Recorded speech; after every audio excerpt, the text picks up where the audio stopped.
Hey guys, welcome back to my channel. It's your girl Omari BDC. Thanks for clicking on this video. Thanks for joining in. Today I want to talk about my baby-led, not just my baby-led weaning experience, but my experience or what's like feeding my baby solids, transitioning from exclusive breastfeeding to feeding solids. My baby is 14 months. She will be turning 15 months very soon. I think next tomorrow, yes. And I've been wanting to talk about all the journey. Like, I've wanted to talk about baby-led weaning, my experience feeding her period foods, that's the traditional weaning. But now that I've gone through a lot of baby-led weaning, traditional feeding, every aspect that I could think of, I think it's just best to just combine them together, and just talk about my experience feeding my baby solids in general.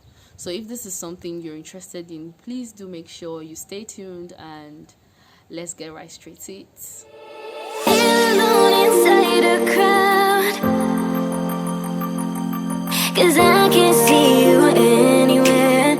Okay, so I'm just going to start from transitioning into solids. I'm not going to waste so much time on that, but I started with giving her period foods. I started with traditional weaning, which is feeding with spoon and feeding pureed foods, either fruits or normal food like whole foods. And I followed a particular training, or I followed somebody I watched on YouTube which who talked about giving babies a particular food just once a day, once a day for 2 days, just to test for any sort of allergy or any form of reaction to that particular food, and to just see if they would tolerate the food, if they would like the food. And I did that. I started with bananas, I did apples, I did different types of foods, and it really worked okay. She took all those foods I introduced to her. I gave her banana, I gave her pear, I gave her apples, I gave her oats and rice, and she took all those foods very well.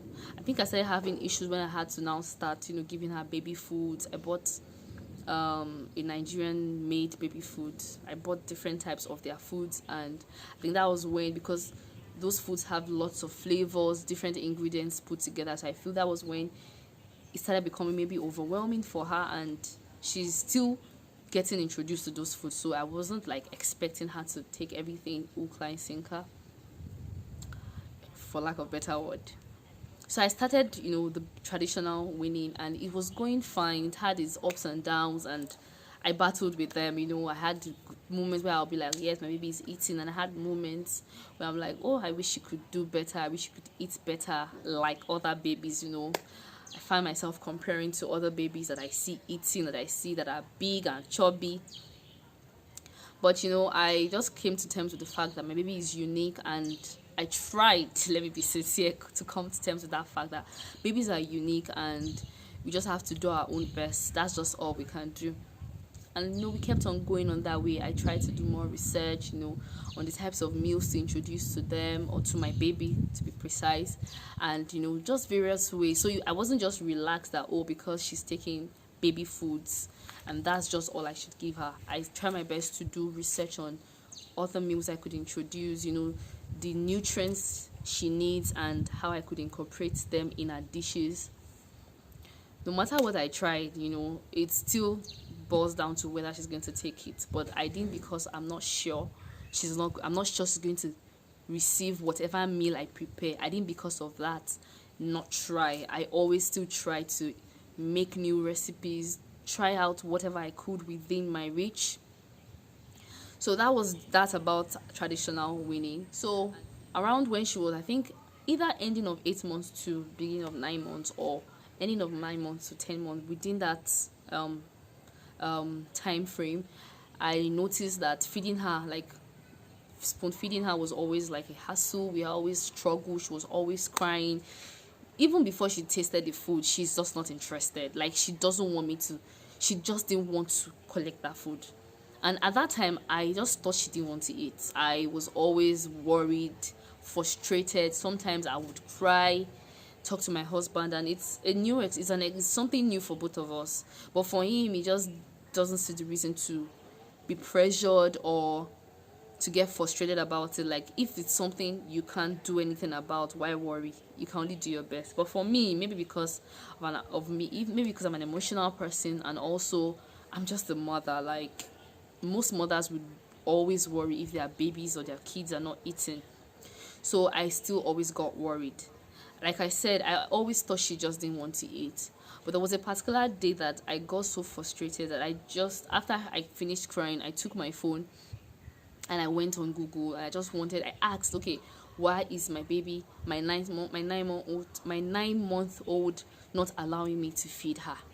And that was where I found out that, okay, around that time frame, like between, I think, 8 months to 9 months, or maybe to 10 months, or maybe 9 months to 11 months, between a certain, range, babies are now ready to start, grabbing things on their own.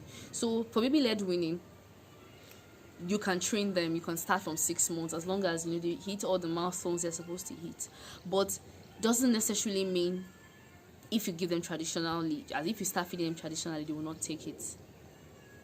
But from 9 months old, or from this time that my baby had attained, from this milestone that she has attained, is when on their own they are ready to start grabbing things. That's when they grab everything they see, whether what you're eating. That's when they pick, even while you're trying to feed them, they probably put their hands in it. So that's where they are ready for the transitioning from pureed foods to solids, foods that are whole, foods that they can pick themselves, to also learn how to grab things and all those things. So after I did that research, I felt a bit of relief, like, okay, there's nothing wrong. This is normal. This is just a milestone. It's not like my baby doesn't want to eat. And it gave me another job, which is having to start researching on recipes, foods that I can prepare for her to start grabbing herself. Because as an African, as a Nigerian, most of our foods require mess, mix. It's not just about the mess. There are meals that it kind of requires someone to feed you, or you have to be very good at feeding yourself. Taking ogi, taking oats, taking swallow, that requires all kinds of messy soups, rice with stew. So a lot of our foods are either difficult to feed yourself, or they make a lot of mess that you probably almost don't get to feed yourself. So I had to start thinking of meals that I could prepare that they are reasonably within our they are kind of accessible, and there are things that she would also like. So I started with making pancakes with some of the baby, because some of the baby foods I bought are foods that are actually natural, that are just refined. They're just like blended, they mix a lot of herbs to eat with them to make it highly nutritious, and they are blended. So there are things I can also use to make pancakes, like bean flour, potato flour, fruta meals, just different things from different baby food brands. So I started making different things, making moi moi, making pancakes, making fritters, and I just started slowly, and I started introducing it to her.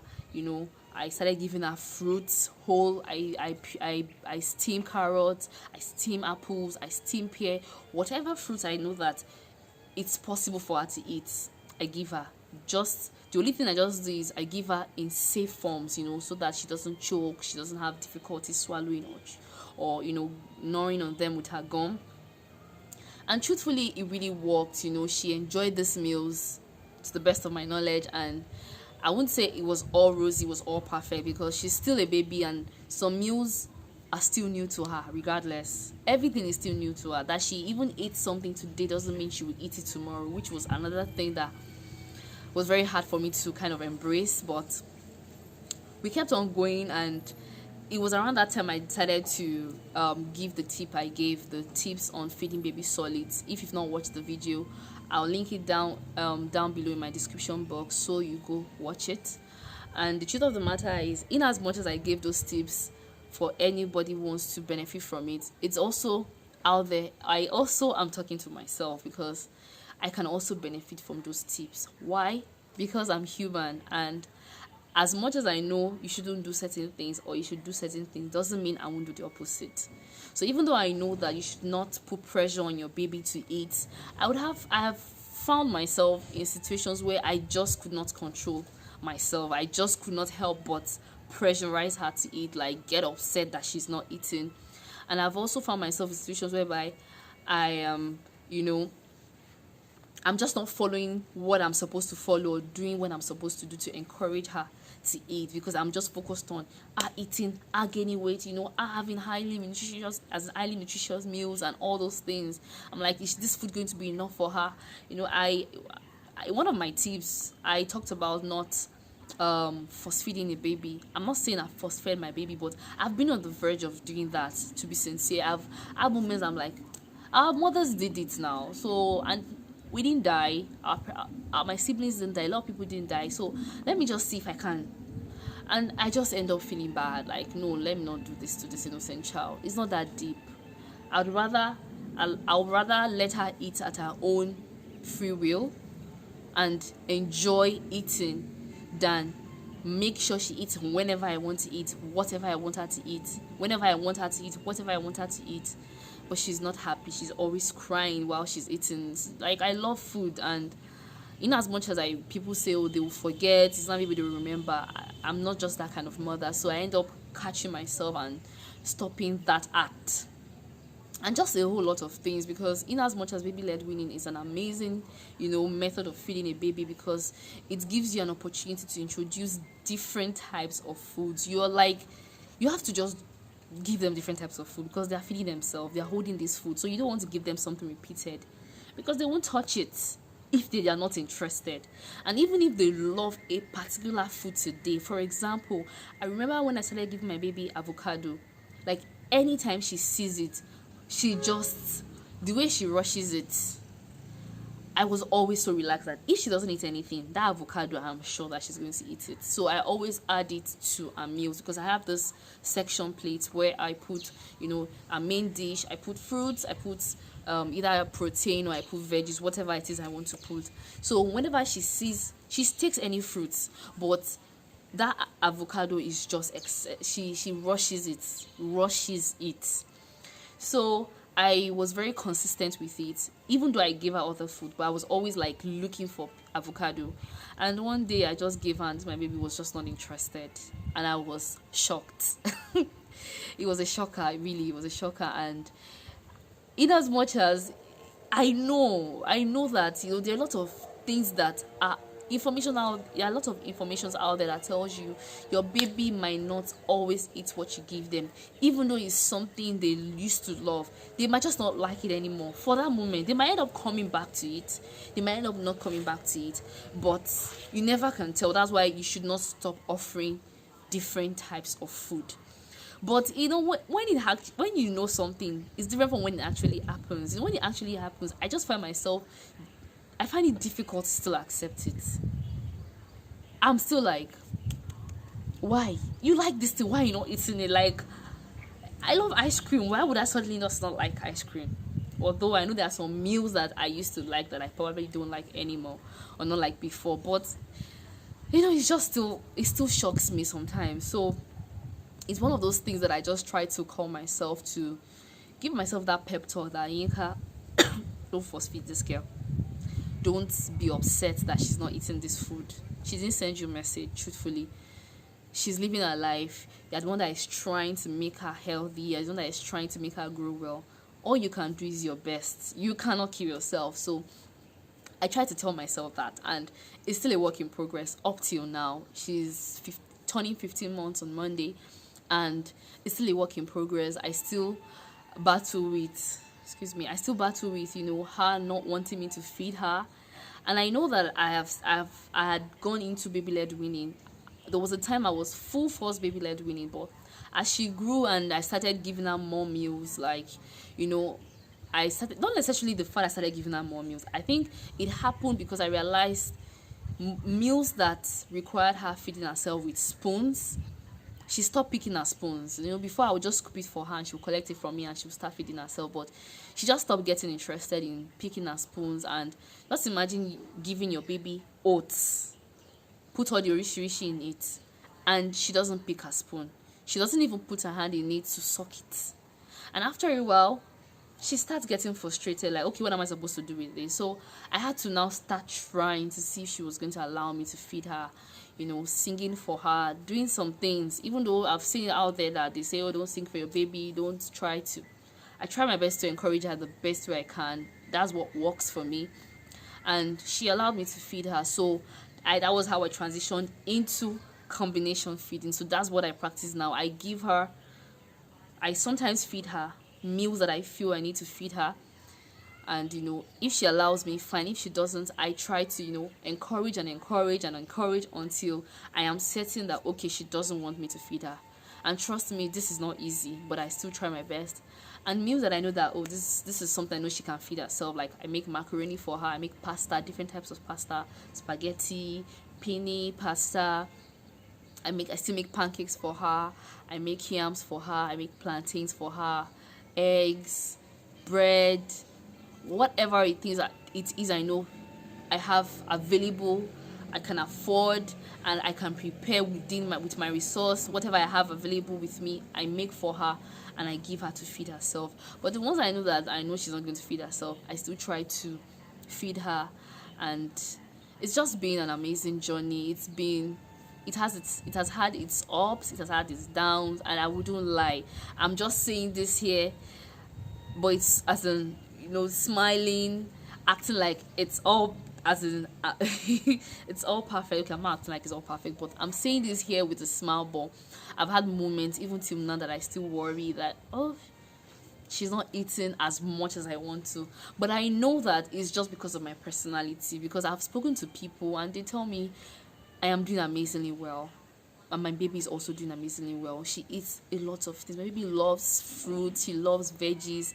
Like if I give her a new fruit today or a new veggie, like maybe if I give her something she has not eaten, she's going to grab it. She has never been somebody who doesn't like fruits. She might prefer some fruits to some, but if I give her one fruit, I know that she would most likely eat it than not eat it. And it's one of the things that make me happy, because we know the struggle of some parents. I know the struggle of some parents is making their children eat fruits and veggies, and I don't have that struggle. I'm grateful to God for that. I make sure every single day I give her at least one fruit or a veggie, or even combine them. And she eats a lot of things. I can categorically say there is always something I know that if I give her, she would most likely eat it, unless she's not feeling fine or she's teething. Those are the two situations I know that I can't really tell if she's going to eat. And I'm just grateful to God. I just thought to share this, that whatever method you try for your baby, the most important thing is knowing that you're doing the best for your baby. You're trying to give your child an healthy meal, and if you're able to focus on that, you're also trying to make sure they have a good feeding experience. That's one key thing for me. If you focus on those two things, I think it's going to be okay. Like, it's going to be okay. You have your trying times, but it's going to be okay. That's just what I can say. It's always good to also have people to talk to, have people that are within, your group, your peers, in terms of your children, the children that you have. Like, have people that their children are within, they are peers with your child, if I'm making sense, because they are the current generation of parents, if you understand what I mean. I can't imagine talking to our mothers about what I'm experiencing, because they won't really relate. Trust me, they will just want you to give them what they used to give their children, and feed your child how they used to feed their own child. So if you're able to find people who can relate with your own story, with your own experience, and just share those experiences with them, and have people to confide in, it's going to make it easy for you. That's what I do. I also just pat myself at the back that I'm doing an amazing job, and it's just for me to continue doing what I'm doing. And that's just pretty much it. So whatever feeding method you use for your child, I feel as long as you try to introduce varieties of dishes for your child, and make them as healthy as you can. Is very important because their stomachs are really small, so there's no need giving them what they don't need. Trust me. I know there are some moments that they don't take some healthy meals and you just feel as long as they are eating it's better than nothing, but don't get too used to that habit. Even if you do it once in a while, because we are human, don't get used to the habit. Try to just do it once if need be. Maybe you want to give a baby biscuit or a snack, as long as it's not too bad. I'm being sincere. But as soon as you're sure that okay, she's fine, she's healthy now, continue to introduce those healthy meals. Even if you're going to give that biscuit, make sure you've tried the fruits, you've tried a particular meal. After she probably doesn't collect it, after a while you can now add in one or two snacks, just for her to have something in her stomach, and just leave the rest to the Almighty. Thanks for watching this video. I hope you enjoyed it. If you did, please give it a thumbs up and do not forget to subscribe to my channel. Turn on the post notification bell so that whenever I upload new videos, you'll be the first one to get notified and all the good stuff. Till next time, make sure you stay safe and take good care of yourself. Bye bye.